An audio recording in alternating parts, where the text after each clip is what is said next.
एहतजाज भी उरूज पर, महंगाई भी जोरों पर। अक्टूबर में महंगाई की शरह रवा माली साल की बुलंद तरीन सतह पर पहुंच गई। इदारा शुमारियात की रिपोर्ट। महंगाई के खिलाफ मुख्तलिफ शहरों में सियासी जमातों के तहत एहतजाजी मुजाहिरे जारी। मुल्तान में पाकिस्तान मुस्लिम लीग नून विमेन विंग ने चौक कचहरी में महंगाई के खिलाफ एहतजाज किया।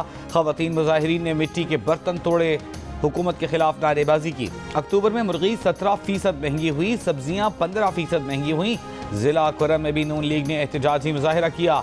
इदारा शुमारियात के मुताबिक अक्टूबर में महंगाई की शरह 9.2% रही। पेशावर में भी नून लीग का महंगाई पर एहतजाजी मुजाहिरा। मुजाहिरीन ने एहतजाज भी किया, रक्स भी किया।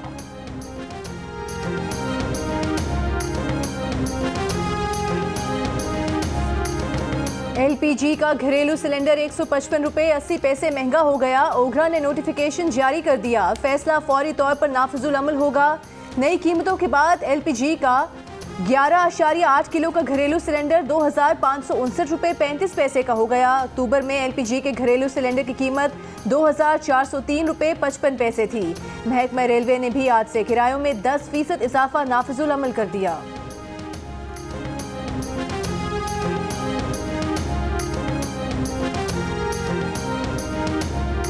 सर्दियों में गैस बहरान की घंटी बज गई। दो कंपनियों ने रवा माह LNG के 2 कार्गोज देने से इनकार कर दिया। वफाकी वज़ीर तवानाई हम्माद अजहर ने कहा है कि गैस किल्लत की सूरत हाल पर काबू पाने के लिए तमाम इक़दाम बरूए कार ला रहे हैं। LNG का बहरान तो पूरी दुनिया में है। हमारे पास नवंबर के लिए LNG की 11 कार्गोज का इंतजाम था। 2 कार्गोज न मिले तो हमारे पास 9 कार्गोज रह जाएंगे।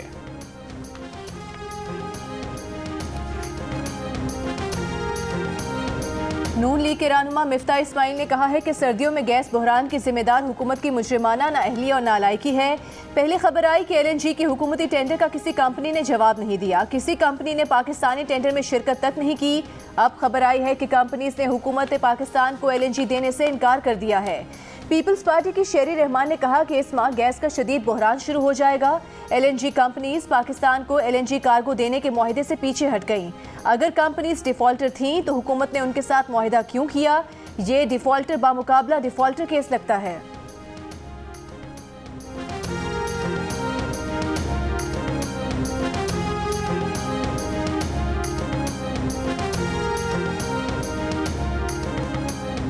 पुराने फंसे रहेंगे, नए बचे रहेंगे। हुकूमत ने नैब तरमीमी ऑर्डिनेंस में 25 दिन के अंदर अंदर नई तरमीम भी कर दी।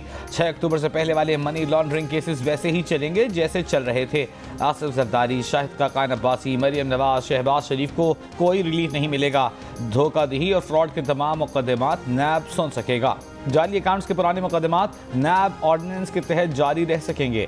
तरमीमी ऑर्डिनेंस में चेयरमैन नैब को हटाने का इख्तियार सुप्रीम जुडिशल काउंसिल से वापस लेकर सदर मुमलिकत को दे दिया गया। नैब का तीसरा तरमीमी ऑर्डिनेंस 2021 जारी, इतलाक 6 अक्टूबर से होगा। ऑपोजिशन रहनुमा पहले ही नैब ऑर्डिनेंस को मुस्तरद कर चुके हैं। ऑपोजिशन लीडर शहबाज शरीफ ने कहा है कि हुकूमत खुद को NRO देने के लिए नैब ऑर्डिनेंस लाई है ताकि इमरान नियाजी हेलीकॉप्टर और दीगर अरबों खरबों के स्कैंडल से खुद को NRO दे दें। प्रेस कॉन्फ्रेंस में कहा कि अब हुकूमत को कहीं भी स्पेस नहीं देंगे, लेकिन अभी इन हाउस तब्दीली का वक्त नहीं आया। ऑपोजिशन लीडर ने कहा कि अफसोस की बात है कि इसी TLP के धरनों में इमरान खान गला फाड़ फाड़ कर कहते थे कि उन्हें सपोर्ट करते हैं। शाह महमूद कुरैशी ने इनके धरनों में शिरकत की। शहबाज शरीफ का खुद को मुफाहमत का बादशाह मानने से इनकार।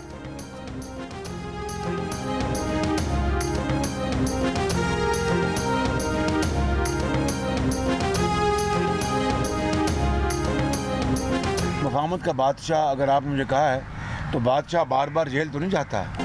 हुकूमत से मुआहदे के बाद कालाधन तंजीम TLP के मुजाहिरीन ने वजीराबाद में GT रोड खाली कर दिया। अल्लाह वाला चौक वजीराबाद से भी मुजाहिरीन मुंतशिर।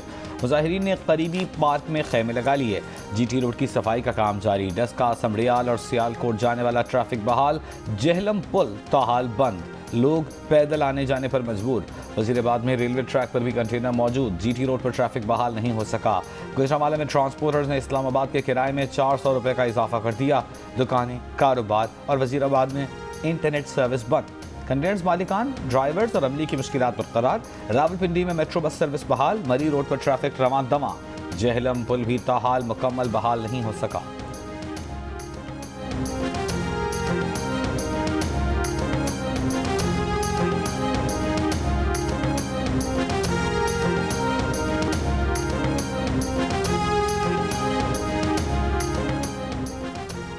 हुकूमत से मुआहदे के बाद मुफ्ती मुनीबुर रहमान का रात गए कलदम तंजीम TLP के धरने से वज़ीराबाद में खिताब। कहा वो धरना मुजाहिरीन की पुश्त पर खड़े हैं और खड़े रहेंगे। एक हफ्ते में तहरीक लब्बैक के साथ कलदम का लफ्ज़ खत्म हो जाएगा। मुआहदे पर मुकम्मल अमल दरामद होगा। मुआहदे में ख़यानत की गई तो भरपूर क़ुव्वत से मैदान में आएंगे। उन्होंने ये भी कहा कि सिराजुल हक और फजलुर रहमान ने हिमायत की यकीन दहानी कराई है।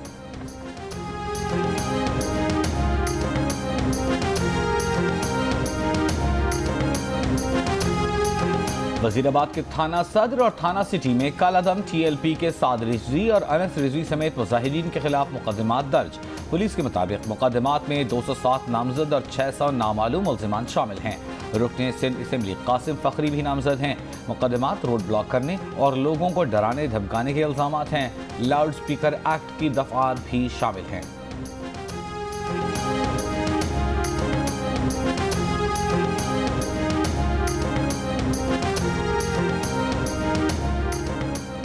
कलदम तंजीम के कारकुनों के हाथों जख्मी एक और पुलिस एहलकार दम तोड़ गया। शहीद पुलिस एहलकारों की तादाद 5 हो गई। IG पंजाब की कसूर में शहीद पुलिस एहलकार गुलाम रसूल के घर आमद। शहीद गुलाम रसूल की नन्ही परी वालिद के अफसर से लिपट कर रो पड़ी। मां ने अपना दुख बांटा। IG पंजाब राव सरदार अली चूनिया में शहीद ASI मोहम्मद अकबर के घर भी गए। अहले खाना से ताज़ियत की।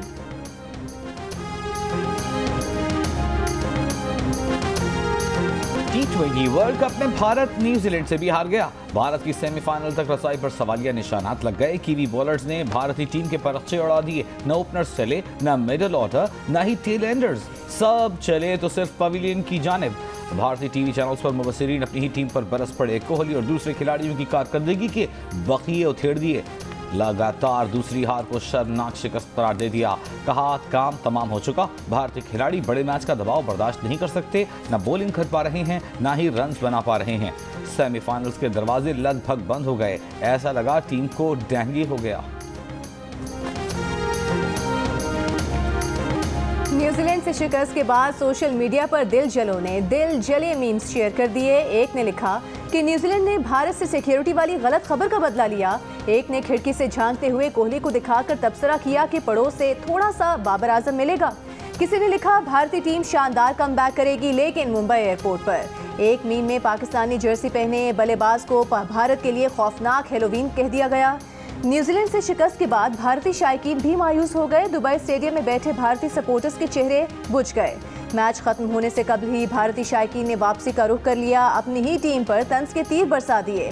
किसी ने कहा 250 दिरहम का टिकट जाया हो गया। एक भारतीय मद्दाह बोला टीवी भी टूटे, रात का खाना भी नहीं खाया। गुरूर खाक में मिल गया। भारतीय क्रिकेट टीम को उनके कद से ऊंचे जुमले गले पड़ गए। T20 वर्ल्ड कप में पूरी भारतीय टीम पर पाकिस्तान का एक खिलाड़ी भारी। टीम इंडिया ने टूर्नामेंट में मजमूई तौर पर सिर्फ 6 छक्के मारे हैं और एक अकेले आसिफ अली ने 7। टीम इंडिया ने पूरे वर्ल्ड कप में सिर्फ 2 खिलाड़ियों को आउट किया, जबकि सिर्फ हसन अली 3 खिलाड़ियों को पवेलियन भेज चुके। और पाकिस्तान की जानिब से सबसे ज्यादा हारिस रऊफ ने 6 बल्लेबाजों के परखचे उड़ाए। अगर न्यूजीलैंड टॉस जीत गया तो I think that is gonna be a huge blow for Indian cricket. मुझे लगता है कि अफगानिस्तान हिंदुस्तान को नहीं छोड़ेगा। अबू धाबी में मैच है, अगर अफगानिस्तान टॉस जीत गया तो मुझे लग रहा है हिंदुस्तान फिर फंस जाएगा। हिंदुस्तान की शामत आ जानी है। रावलपिंडी एक्सप्रेस शोएब अख्तर ने न्यूजीलैंड के हाथों भारत की शिकस्त की कामयाब पेशगोई के बाद भारत की अफगानिस्तान के खिलाफ शिकस्त की भी पेशगोई कर दी। प्रोग्राम जश्न क्रिकेट में कहा कि उन्हें लगता है कि अगर भारत टॉस हार गया तो अफगानिस्तान से भी हार जाएगा। इंजमामुल हक ने कहा कि भारत प्रेशर की वजह से हारा। नामीबिया में भी न्यूजीलैंड के खिलाफ भारत से ज्यादा स्कोर कर लेती। सुहेल तनवीर ने कहा कि भारत की बॉलिंग तो कभी उनकी ताकत नहीं थी, मगर पिछले 2 मैचेस में भारत की बैटिंग भी बुरी तरह नाकाम हुई।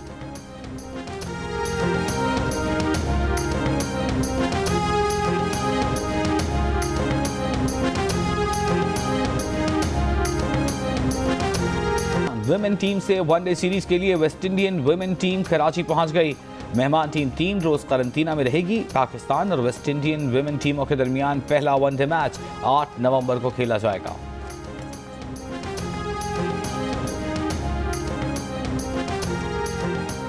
भारतीय टीम सेमीफाइनल में जाएगी या नहीं, अगर मगर का सिलसिला शुरू हो गया। अगर भारत को सेमीफाइनल के लिए क्वालिफाई करना है तो अपने बाकी तीनों मैचेस जीतने होंगे, बड़े मार्जिन से जीतने होंगे। फिर ये भी दुआ करनी होगी कि न्यूजीलैंड के खिलाफ नामीबिया या स्कॉटलैंड जीत जाएं। पाकिस्तान और न्यूजीलैंड से बदतरीन शिकस्त ने इंडिया की एवरेज भी तबाह करके रख दी। भारतीय टीम अपने ग्रुप में अफगानिस्तान, न्यूजीलैंड, हत्ता के नामीबिया से भी नीचे रह गई।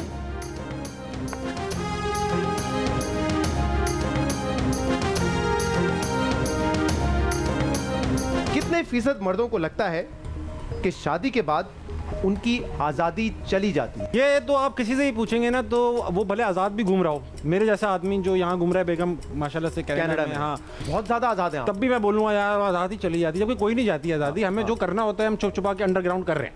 70 को हाँ मतलब कर दें। ताबिश हाशमी का ख्याल है कि 70% अवाम ने जवाब दिया होगा कि अब मीटर चलेगा और हम आपको देखकर बताएंगे कि मीटर जिसके हाथ पे उसका हाथ कांप रहा है। 57। जी न्यूज़ के प्रोग्राम जश्न क्रिकेट में कॉमेडियन और मेज़बान ताबिश हाशमी 500 की दौड़ में अदाकारा सहर खान को शिकस्त न दे सके। 451 स्कोर के जवाब में 448 स्कोर बना सके। कहा 70% लोगों का ख्याल होगा कि शादी के बाद वो आज़ाद नहीं रहते। ये इंकिशाफ भी किया कि वो शादी के बाद भी आज़ाद हैं। प्रोग्राम में आज अदाकारा सुनीता मार्शल होंगी मेहमान। सुनीता सहर खान को शिकस्त दे सकेंगी या नहीं, देखिए प्रोग्राम जश्न क्रिकेट में आज रात 11:02 पर। और एक्शन, सनसनी और तजस्सुस से भरपूर हॉलीवुड फिल्म डेंजरस 5 नवंबर को अमेरिकी सिनेमा घरों में पेश की जाएगी।